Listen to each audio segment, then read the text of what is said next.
నోరు మంచిదైతే ఊరు మంచిదవుతుంది అంటారు. అంటే మనం నోరు దగ్గర పెట్టుకుని ఇష్టం వచ్చినట్టు మాట్లాడకుండా జాగ్రత్తగా మాట్లాడితే అందరూ మనతో మంచిగానే ఉంటారు అనేది దాని అర్థం.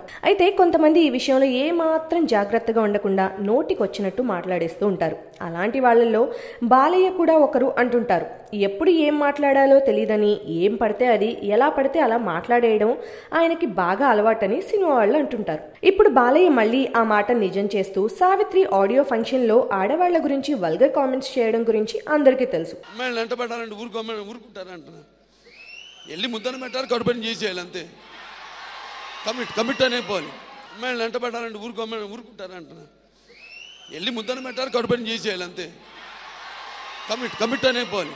ఇంతకు ముందంటే ఓకే, కానీ ఇప్పుడు బాలయ్య నటుడితో పాటు ఒక పొలిటీషియన్ కూడా అన్న సంగతి గుర్తు పెట్టుకుని జాగ్రత్తగా ఉంటే బాగుండేది. మన బాలయ్యే కదా అని సరిపెట్టుకోవడానికి పాలిటిక్స్ లో వాళ్ళు ఉండేది ఫ్యాన్స్ మధ్య కాదు, బోలెడని అపోజిషన్ పార్టీల మధ్య. అందుకే ప్రతిసారి ఫ్యాన్స్ సర్దుకుపోయినట్టు ఈసారి ప్రతిపక్షాలు మాత్రం సర్దుకుపోలేదు. బాలయ్య వల్గర్ కామెంట్స్ పైన ఆపోజిషన్ పార్టీ మెంబర్ రోజా నోరు విప్పి సారీ చెప్పాలి అని డిమాండ్ చేసింది. ఎట్టకేలకి బాలయ్య సారీ చెప్పాడు. మహిళలను గౌరవించడం వాళ్ళ నాన్నగారి నుంచి నేర్చుకున్నానని, కేవలం సినిమాలో భాగంగా చెప్పిన మాటలు ఎవరినైనా బాధించి ఉంటే క్షమించాలి అని అన్నారు. Beauty not admired is a sin.